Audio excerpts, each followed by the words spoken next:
સુરતની તો સુરતમાં ભારે વરસાદથી પાણી ભરાઈ ગયા। ડિંડોલી ઉધનાને જોડતા ગરનાળામાં પાણી ભરાયા છે। કેટલાક વિસ્તારમાં તો કમર સુધી પાણી ભરાઈ ગયા। રાહદારીઓ અને વાહન ચાલકોને ભારે હાલાકી પડી રહી છે। વૈકલ્પિક માર્ગ રૂપે ફ્લાયઓવર બ્રિજનો ઉપયોગ કરવામાં આવી રહ્યો છે। પાણીના ઝડપી નિકાલ માટે પાલિકાની ટીમ ખડે પગે સ્ટ્રોમ ડ્રેનેજ મારફતે પાણી નિકાલની કામગીરી હાથ ધરવામાં આવી।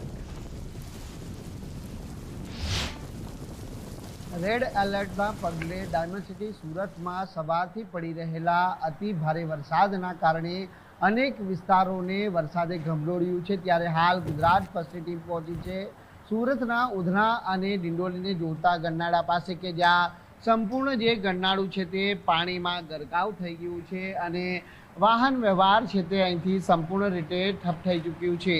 એટલે જે રાહદારીઓ છે તે ઘોટણથી કમર સુધીના પાણીમાંથી અહીંથી પસાર થવા માટે મજબૂર બન્યા છે, કારણ કે હજારો લાખોની સંખ્યામાં અહીંથી અવર જવર કરતા જે વાહન ચાલકો છે તે પોતાના કામ ધંધાએ જતા હોય છે અથવા તો પોતાના ઘરે જતા હોય છે। ત્યારે આ માર્ગ હાલ સંપૂર્ણ રીતે પાણીમાં ગરક છે, પરંતુ ઉધના અને જોડતો અને ડિંડોલીને લગત જે બ્રિજ છે એ બ્રિજનો વૈકલ્પિક માર્ગ તરીકે લોકો ઉપયોગ પણ કરી રહ્યા છે। કોર્પોરેશનની ટીમ હાલ ખડે પગે કામગીરી કરી રહી છે। ત્યારે હાલ જે ડ્રેનેજ જે સ્ટ્રોમ ડ્રેનેજનું ઢાંકણું છે તે હાલ ખોલી દેવામાં આવ્યું છે અને પાણીનો કઈ રીતે ઝડપી રીતે નિકાલ થઈ રહ્યો છે તેની આ તસવીરો છે, કારણ કે સતત સુરત મહાનગરપાલિકાની જે અલગ અલગ ટીમો છે તે સવારથી જ એલર્ટ મોડ પર છે।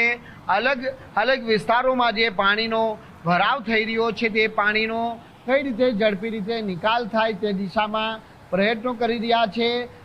જે સંપૂર્ણ માર્ગ જ્યારે ગરકાવ છે ત્યારે સ્વાભાવિક છે કે લોકોની હાલાકી અહીં ચોક્કસથી વધી છે।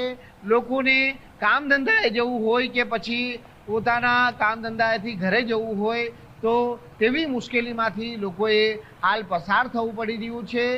વરસાદ છે તે ધોધમાર રૂપે પડી રહ્યો છે, તો ક્યાંક વરસાદ ધીમી ધારે પણ હાલ વરસી રહ્યો છે, પરંતુ જે પ્રમાણે તંત્ર તરફથી આગાહી કરવામાં આવી છે કે બપોર બાદ વરસાદનું જોર વધવાનું છે અને તેની તીવ્રતા પણ વધુ હોઈ શકે છે અને લોકોને પણ સાવચેતી અને તકેદારી રાખવા માટેની અપીલ તંત્ર તરફથી કરવામાં આવી છે। એટલે હાલ શહેરના અનેક વિસ્તારોની અંદર રેડ એલર્ટના પગલે જે પાણી ભરાયા છે તેનો સૌપ્રથમ નિકાલ કરવા માટેની કામગીરી છે તે હાલ કરવામાં આવી રહી છે।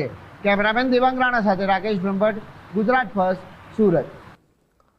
તો દ્રશ્ય આપ જે પ્રકારે જોઈ રહ્યા છો, સુરતમાં ભારે વરસાદને પગલે પાણી ભરાઈ ગયા છે। લોકોને અવર જવર કરવામાં ભારે મુશ્કેલીનો સામનો કરવો પડી રહ્યો છે। ગરનાળું જે આ વિસ્તાર છે ત્યાં પાણી ભરાઈ ચૂક્યા છે। કેટલાક વિસ્તારમાં તો કમરસમાં પાણી ભરાયા છે।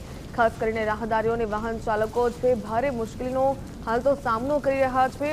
વૈકલ્પિક માર્ગ રૂપે ફ્લાયઓવરનો ઉપયોગ કરી રહ્યા છે, પરંતુ હાલ જે આ પરિસ્થિતિ ઊભી થઈ છે ત્યારે પાલિકાની ટીમ પણ ખડે પગે છે। સ્ટ્રોમ ડ્રેનેજ મારફતે પાણી નિકાલની કામગીરી પણ હાથ ધરી લેવામાં આવી છે।